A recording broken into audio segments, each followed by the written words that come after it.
আসসালামু আলাইকুম প্রিয় দর্শক, যুক্তরাষ্ট্রের সঙ্গে বাংলাদেশের যে বাণিজ্য চুক্তি হয়েছে, যেটা নিয়ে আমি নিজে অনেক দিন ধরে উদ্বিগ্ন ছিলাম এবং এটা নিয়ে নানা কথা আমি বলেছি এবং আরও অনেকেই বলেছেন বিভিন্ন জায়গায় লেখালেখি হয়েছে।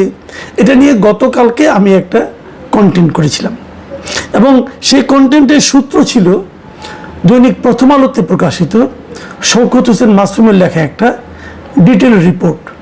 এবং সেই কন্টেন্টের শেষ দিকে আমি বলেছিলাম যে মাসুম সাহেবের এটা ছিল প্রথম রিপোর্ট, এরপরে উনি আরও একটা রিপোর্ট বিশ্লেষণ করে করবেন এবং আপনাদের সবাইকে সেটা আমি পড়ারও অনুরোধ করেছিলাম।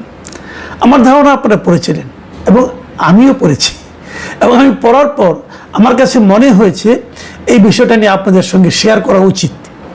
একই বিষয়, প্রায় একই রকম বিষয়, তারপরেও আমি কেন শেয়ার করতে চাচ্ছি সেই বিষয়টা আপনারা আমার এই অনুষ্ঠানটা যদি পুরোটা শুনেন তাহলে বুঝতে পারবেন। কিন্তু মাসুম সাহেবের ওই রিপোর্ট নিয়ে আলোচনা করার আগে আমি বরং কালকে যে কন্টেন্ট আমি করেছিলাম সেই কন্টেন্টের উপর প্রচুর দর্শক নানা ধরনের মন্তব্য করেছেন। আমি সেই মন্তব্য থেকে জাস্ট এক জায়গার থেকে র্যান্ডমলি আমি পরপর 3টা মন্তব্য নিয়েছি। সেই মন্তব্যগুলো নিয়েও আমি একটু আলোচনা করতে চাই। যেমন একটা মন্তব্য লিখেছেন উত্তম আকাশ, তিনি লিখেছেন, ভাইজান এই চুক্তি যেদিন বাতিল করবে সেই দিনই এই সরকার পতন হবে, আপনি লিখে রাখেন 100% গ্যারান্টি। দ্বিতীয় মন্তব্যটা লিখেছেন মেড ফর মাইন্ড, তিনি লিখেছেন 54 বছর ধরে যারা দেশ বিক্রির জিকির করত তারাই দেশটা বেচে দিল। এবং 3 নম্বর মন্তব্যটা যেটা পড়ছি আমি, গিয়াসউদ্দিন, তিনি লিখেছেন আমাদের দেশের স্বার্থে এই চুক্তি অবিলম্বে বাতিল করা হোক। আমি এই 3টা মন্তব্য নিয়ে একটু কথা বলি। আমি নিচের দিক থেকে পড়ি। গিয়াসউদ্দিন যেটা বলেছেন এই চুক্তি বাতিল করা হোক, আমি ওনার সঙ্গে একদম একমত যে এই চুক্তি ভাই আমাদের দেশের জন্য বিশাল ক্ষতির কারণ হতে পারে, এই চুক্তি বাতিল করা জরুরি। দ্বিতীয় যে মন্তব্যটা, যে 54 বছর ধরে যারা দেশ বিক্রির জিকির করত তারাই দেশটাকে বিক্রি করে দিল, এই কথাটা কিন্তু ইন্টারেস্টিং। এই কারণে দেখুন এই চুক্তিটা কে করেছিল? অন্তর্বর্তীকালীন সরকার, ডক্টর ইউনূসের সরকার। তারা কিন্তু এসেই বলছিল যে মানে ইন্ডিয়ার কাছে আমাদের দেশটাকে বিক্রি করা দেওয়া হয়েছে এবং সেই কাজটা করেছে শেখ হাসিনা সরকার। ঠিক আছে, তাহলে দেশ বিক্রি একটা মন্দ কাজ, খারাপ কাজ, তা আপনারা করলেন কেন? এই প্রশ্নটা কিন্তু করেছে যে তাহলে এই কাজটা আপনারা করলেন কেন? এবং ভারতের কাছে আওয়ামী লীগ কীভাবে দেশ বিক্রি করেছে তার কিন্তু প্রমাণ আপনারা গত যে 1.5 বছর আপনার দায়িত্বে ছিলেন আপনারা দিয়ে দিতে পারেন নাই। প্রথমত, যদি ভারতের সঙ্গে সে ধরনের কোনো দেশ বিক্রি ধরনের চুক্তি আওয়ামী লীগ করে থাকে সেই চুক্তি আপনারা বাতিল করতেন। আপনারা কোনো চুক্তি বাতিলও করতে পারেননি। মাঝখান থেকে আপনাদের এক উপদেষ্টা আসিফ মাহমুদ সজীব ভুইয়া, উনি একবার একটা তালিকা দিলেন, দিয়ে বললেন যে এই চুক্তি আমরা বাতিল করেছি। পরে দেখা গেল যে পররাষ্ট্র বিষয়ক যিনি উপদেষ্টা ছিলেন তৌহিদ হোসেন, উনি বললেন যে ওই ধরনের কোনো চুক্তি ভারতের সঙ্গে আমাদের কখনোই হয় নাই। মানে আসিফ মাহমুদ সজীব ভুইয়া পুরাই হাওয়ার উপরে একটা মেরে দিয়েছেন।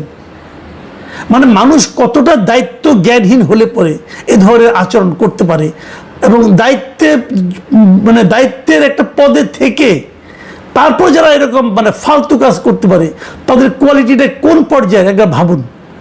আর প্রথম যে মন্তব্যটা করেছেন উত্তম আকাশ, তাকে বলি ভাই, এই যে আপনি বলছেন না যেদিন চুক্তি বাতিল হবে সেই দিনই এই সরকার চলে যাবে, আপনি 100% গ্যারান্টি দিচ্ছেন, এটাই হলো গিয়ে জুজুর ভয়।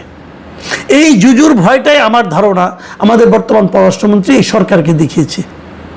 আমার ধারণা ভুলও হতে পারে, আপনার ধারণা সঠিকও হতে পারে, কিন্তু আমি মনে করি এত তাড়াতাড়ি যদি হয় না রে ভাই, এত তাড়াতাড়ি হয় না তো কিছু। জনগণ সঙ্গে থাকলে আমরা হয়তো অনেকে হয়তো বলেন যে এই যে শেখ হাসিনা সরকারের পতন ঘটিয়েছিল আমেরিকা, ঘটনা সত্য আপনি বলতে পারেন ভাই, আমি বিশ্বাস করি না। যদি জনগণ সঙ্গে থাকতো আওয়ামী লীগের তাহলে কেউ পারতো না। কিন্তু ওই সময় তো আওয়ামী লীগের সঙ্গে তো জনগণই ছিল না। দ্যাট ওয়াজ দ্য কজ, যে সামান্য ধাক্কাতে পড়ে গেছে। যাই হোক, এখন আজকে এটা একটা ডেভেলপমেন্ট আপনাদেরকে আমি বলি। আজকে আমরা দেখলাম যে যুক্তরাষ্ট্রের সঙ্গে এই বাণিজ্য চুক্তি নিয়ে আমাদের যে বাণিজ্য মন্ত্রী আছেন খন্দকার আব্দুল মুক্তাদির, তিনি কিছু কথা বলেছেন। এবং তার কথাগুলো শুনে আমি আসলে হতাশই হয়েছি। তিনি বলার চেষ্টা করেছেন যে যুক্তরাষ্ট্রের সঙ্গে বাণিজ্য চুক্তি নিয়ে উদ্বেগের কিছু নেই। মুক্তাদির সাহেব, আপনি মন্ত্রী মানুষ, আপনি অনেক জ্ঞানী লোক, কোনো সন্দেহ নেই, কিন্তু উদ্বেগের নেই এটা আপনি কি করে বলেন? আপনি চুক্তিটা পড়েছেন, আমার ধারণা পড়েছেন, আপনাকে কেউ পড়ে শুনিয়েছে, তাহলে আপনি কোন বিবেচনায় বলেন যে উদ্বেগের কিছু নেই? আমরা তো গতকাল ডিটেল বললাম, আপনি প্রথম আলো এই দুইটা রিপোর্ট পড়েন, উদ্বেগের কিছু আছে কিনা দেখুন। আজকে প্রথম আলো যে এই রিপোর্টটা হয়েছে, সেই রিপোর্টের একদম শুরুটা কি হয়েছে আমি আজকে আবার পড়ে শোনাই আপনাদেরকে। আজকে সেই শিরোনামটা ছিল যুক্তরাষ্ট্রের সঙ্গে বাণিজ্য চুক্তিতে বাংলাদেশের লাভ সামান্য, ক্ষতি বেশি। এবং সেখানে লেখা হয়েছে যে যুক্তরাষ্ট্রের সঙ্গে করা পারস্পরিক বাণিজ্য চুক্তির কারণে বাংলাদেশ রাজস্ব হারাবে, বেশি ধরে পণ্য কিনতে হবে, যুক্তরাষ্ট্রের চাওয়া অনুযায়ী নীতি ঠিক করতে হবে এবং বাধ্যতামূলকভাবে অসংখ্য শর্ত পালন করতে হবে।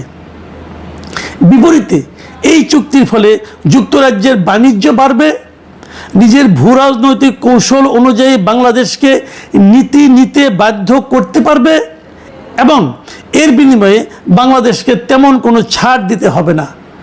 সব মিলিয়ে এই চুক্তির ফলে বাংলাদেশের লাভ অতি সামান্য, ক্ষতি বেশি। এই যে রিপোর্টার লিখলেন, আর আমাদের বাণিজ্যমন্ত্রী বলছেন এটা নিয়ে উদ্বেগের কিছু নাই, যে চুক্তির কারণে আমার ক্ষতি বেশি, লাভ খুবই সামান্য, সেই চুক্তি নিয়ে আমি উদ্বিগ্ন হব না? আমি মুক্তাদির সাহেবের কথা শুনে হতাশ। আমি বুঝতে পারি না উনি আমাদের বাণিজ্যমন্ত্রীর দায়িত্ব নিয়েছেন, উনি আসলে কার পক্ষের লোক? উনি কি দেশের জনগণের পক্ষের লোক নাকি যুক্তরাষ্ট্রের পক্ষের লোক? আমি কিন্তু এই প্রশ্নটা করতে চাই।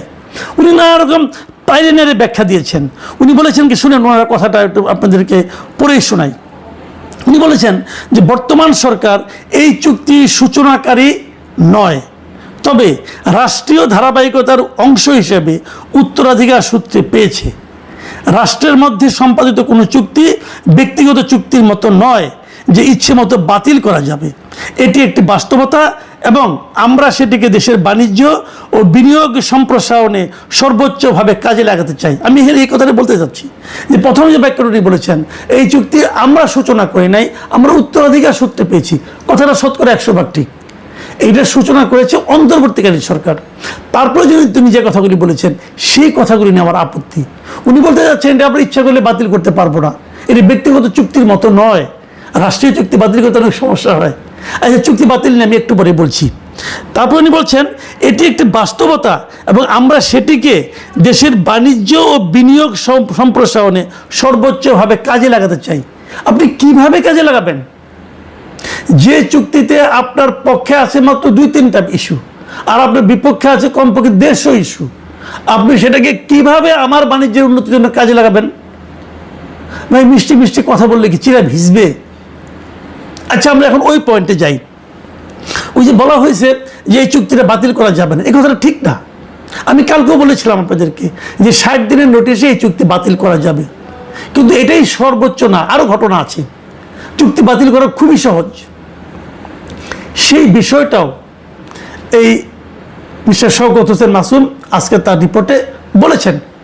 প্রথম আলো রিপোর্টে যদি আপনারা একটু পড়েন তাহলে দেখবেন সেখানে উনি জানিয়েছেন যে জিনিসটা, যে এই চুক্তিটা হয়েছে 9 তারিখে, ফেব্রুয়ারির 9 তারিখে, এবং 17 তারিখে তারেক রহমানের সরকার দায়িত্ব নিয়েছে। 20 ফেব্রুয়ারি, ভালোভাবে শুনবেন এই কথাটা, 20 ফেব্রুয়ারি যুক্তরাষ্ট্রের সুপ্রিম কোর্ট এই পাল্টা বা পারস্পরিক শুল্ক আরোপ বাতিল করে দেন। মানে ট্রাম্প যে শুল্ক আরোপটা করেছিল সবাইকে ভয় দেখানোর জন্য, যে আপনার উপর 50%, আপনার উপর 35%, এই যে ট্রাম্প যে কাজটা করেছিল, এই কাজটা ট্রাম্প করতেই পারে না, এই কথা বলেছিল যুক্তরাষ্ট্রের সুপ্রিম কোর্ট।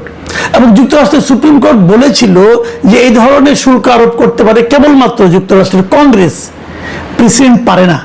প্রেসিডেন্ট পারে, যে কাজটা করতে পারে সেটা হলো যে জরুরি পরিস্থিতিতে সাময়িকভাবে আমদানি পণ্যের উপর সর্বোচ্চ 15% পর্যন্ত বাড়তি শুল্ক বসানো যায়। তবে এরও মেয়াদ হবে সর্বোচ্চ 150 দিন। তার মানে প্রেসিডেন্ট ট্রাম্পের পক্ষে একার পক্ষে সেই শুল্ক আরোপ করা সম্ভবই নয়। তো যে জিনিসটা সুপ্রিম কোর্ট মানে যুক্তরাষ্ট্রের সুপ্রিম কোর্ট বাতিল করে দিয়েছে, সেইটা নিয়ে আমরা কেন জুজুর ভয় পাচ্ছি, এই জায়গাটাতে আমি বুঝি না। ইন্টারেস্টিং হলো, যেদিন তারা বাতিল করে দিয়েছে তার আগে আমরা তৈরি করে চুক্তি করে ফেলেছি। কেন? স্বার্থটা কার, মজাটা কার? এই প্রশ্নটা কিন্তু আমি বারবার করছি। আরো একটা কথা আপনারা জানবেন, সেই জিনিসটাও কিন্তু আমি প্রথম আলো রিপোর্টে পেয়েছি। সেখানে উনি বলেছে, আমি যে কথা বলেছিলাম সেটাই ওনারা আরো ক্লিয়ার করে লিখেছেন। সেখানে লেখা হয়েছে যে এই চুক্তিটা কিন্তু আসলে এখনো কার্যকর হয়নি। যুক্তরাষ্ট্রের কর্মকর্তারা কিন্তু বাণিজ্য মন্ত্রণালয় অমুক তমুক সঙ্গে দৌড়াদৌড়ি করতেছে চুক্তিটা কার্যকর করার জন্য, কিন্তু এটা এখনো কার্যকর হয় নাই। কার্যকর হওয়ারও একটা নিয়ম আছে। সেই নিয়মটা হলো যে চুক্তিতেই বলা আছে যে দুই পক্ষ নিজেদের আইনি প্রক্রিয়া শেষ হওয়ার কথা লিখিতভাবে জানাবে, এবং জানানোর পর এর 60 দিন পর চুক্তিটি আনুষ্ঠানিকভাবে চালু হবে। তবে চাইলে তারও পরে এটাকে ঠিক করতে পারবে, তারা কবে চালু করবে। তার মানে এখনো আইনি প্রক্রিয়ায় চূড়ান্ত হয় নাই। কিন্তু তার মানে এই চুক্তি এখনো কার্যকর হয় নাই।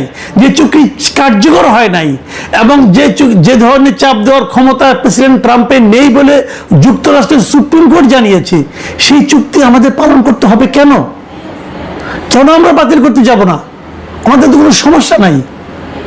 এবং সবচেয়ে দুঃখজনক কথা জানেন, যে কথাটা বলে আলোচনাটা শেষ করব, দুঃখজনক হলো এই চুক্তিটা হওয়ার পর এখনো যেটা বাস্তবায়িত হয় নাই, কার্যকর হয় নাই, কার্যকর করার প্রাথমিক ধাপও হয় নাই, মানে আইনি প্রক্রিয়াই শুরু হয় নাই।